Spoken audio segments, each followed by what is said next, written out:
Good evening team. Phase 5 తెంగరాలకు వచ్చాము. Already ఇక్కడ branches cut చేస్తున్నారు.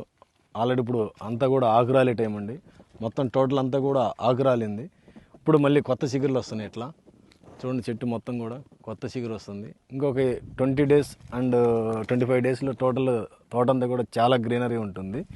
ఈ బ్రాంచెస్ కట్ చేయడం వల్ల ఏంటంటే, ఇదివరకు చూడండి ఒకసారి, ఇక్కడ ఒకసారి చూపిస్తారు. ఇక్కడ కట్ చేసామండి, తర్వాత ఇక్కడ కట్ చేసాము. ఈ చెట్టు స్ట్రైట్గా వస్తుందండి. అప్పుడు బెండ్ ఉండొచ్చు, కానీ ఈ కొమ్మలు కట్ చేయడం వల్ల కొన్నాళ్ళకి అంటే లావు ఊరే కొద్దీ ఈ చెట్టు అనేది స్ట్రైట్ అవుతుంది. ఇట్లా ఈ కటింగ్ చేయడం వల్ల హార్ట్వుడ్ మంచిగా లోపల ఊరుతుంది. చెట్టు కూడా ఎదుగుదల బాగుంటుంది. మనం అనుకున్న టైంలో టైంలో ఇవ్వగలుగుతాం. అదే మనం మెయింటెనెన్స్ చేయలేదనుకోండి, హార్ట్వుడ్ అనేది సరిగ్గా తొందరగా రాదు. ఎందుకంటే బ్రాంచెస్ కట్ చేయకపోతే చిలుకలు వస్తాయి కాబట్టి, మళ్ళీ ఆ చిలుకల్లో కూడా హార్ట్వుడ్ రావాలంటే చాలా టైం తీసుకుంటుంది.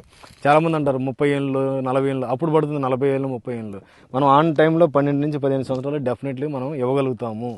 కాబట్టి ఇక్కడ మెయింటెనెన్స్ని బట్టి, మనం ఇచ్చే దీనికి ఎరువులను బట్టి, వాటర్ని బట్టి ఈ గ్రోత్ ఉంటుంది. Thank you.